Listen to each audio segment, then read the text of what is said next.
Okay, welcome everyone to the deep dive. Today we're plunging into, well, some really vital waters. The Indian Ocean region. We're basing this conversation on the analysis you shared with us, which takes a close look at India's strategy there.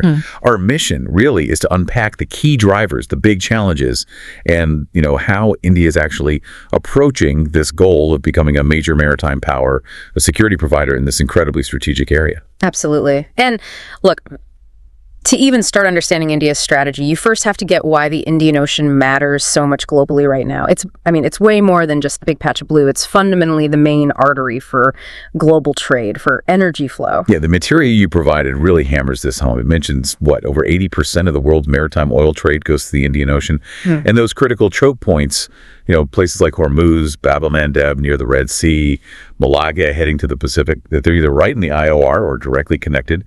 Right. Which leads to this perspective highlighted in your analysis. Basically, whoever holds significant sway in the Indian Ocean has a hand on the levers of the global economy. It's lifelines. And that's precisely why India's geography isn't just, helpful, it's pivotal.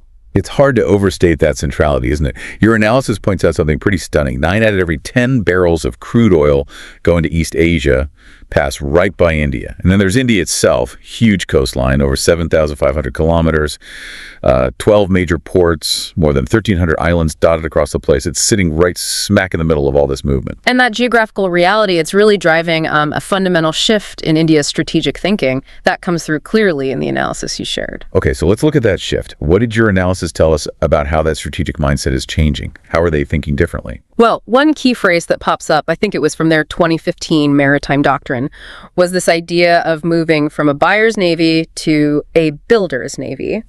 But maybe even more important is the shift away from what some have called a continental mindset, historically focused inward land borders, neighbors, towards what the analysis describes as a maritime power projection mindset. Looking outward. Right, power projection, that sounds significant. What does that actually mean for the Indian Navy itself? What kind of transformation are we seeing? Exactly. It means the Navy isn't just about coastal defense anymore, not primarily. It's becoming a true blue water Navy capable of operating way out, far from home shores, and increasingly expeditionary so, structured to project influence, project power across the wider Indian Ocean and potentially beyond. The material you sent over gives some pretty concrete examples of this ambition.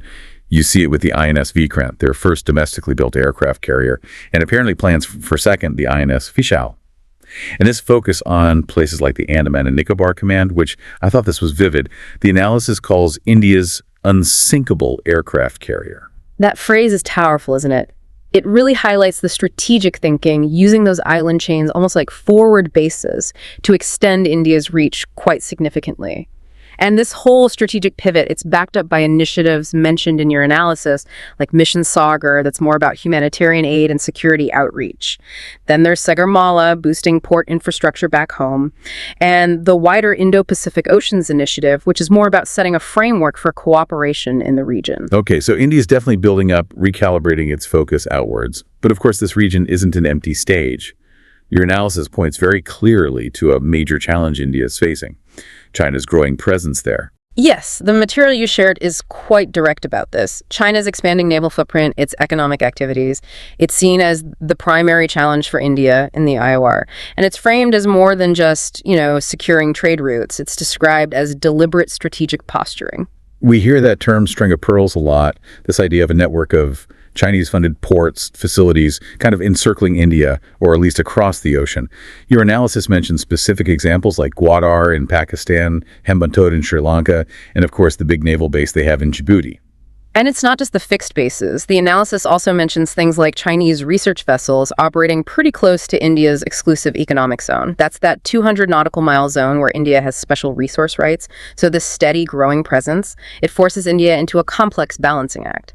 The analysis suggests it's maybe less about trying to match China ship for ship and more about projecting smart power, balancing that diplomacy with a credible deterrence. Okay, smart power. How does India actually do that? How does it counterbalance this growing Chinese presence? What's the main tool according to your analysis?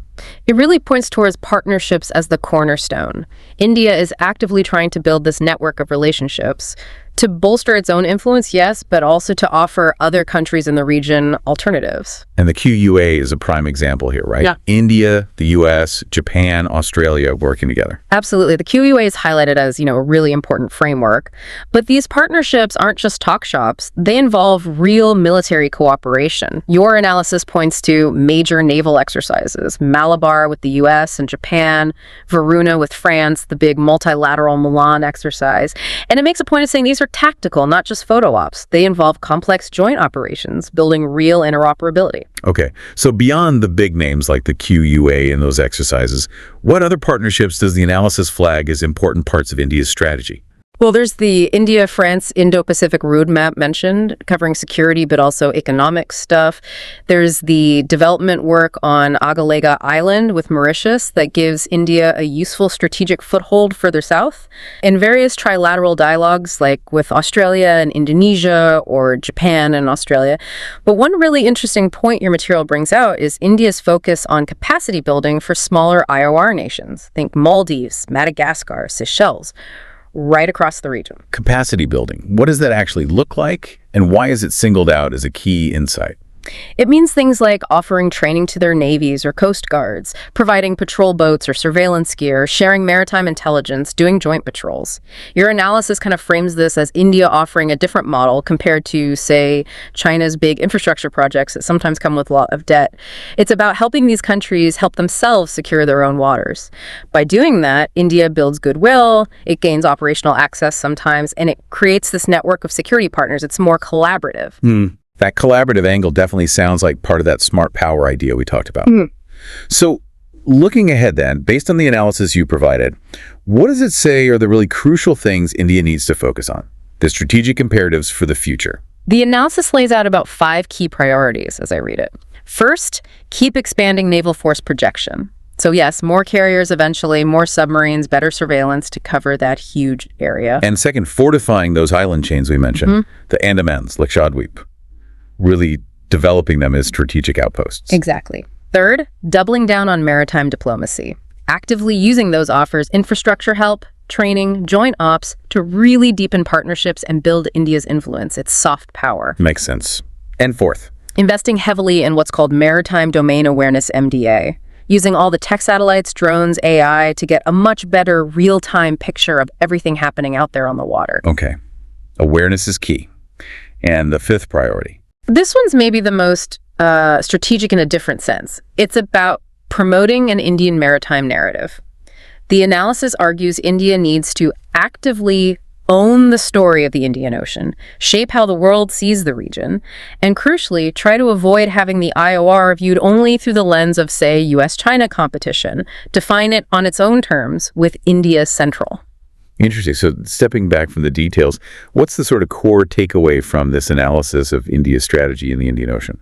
I think boiling down the essence of the material you shared, it's that the Indian Ocean isn't just geography. It's a really dynamic, complex, contested, strategic space. Diplomacy, deterrence, the search for influence, they're all constantly intersecting there. And for India to navigate that effectively, it needs more than just, ships and planes. It needs foresight. It needs smart diplomacy, strategic communication. Which kind of brings us to a final thought pulled from the analysis for you, the listener, to maybe chew on. What does it actually mean for a country to own the story or promote a particular narrative about a region as vital as the Indian Ocean? Why is shaping that narrative seen as so important in international strategy today, right alongside the traditional stuff like military power and alliances? What does that narrative control give you?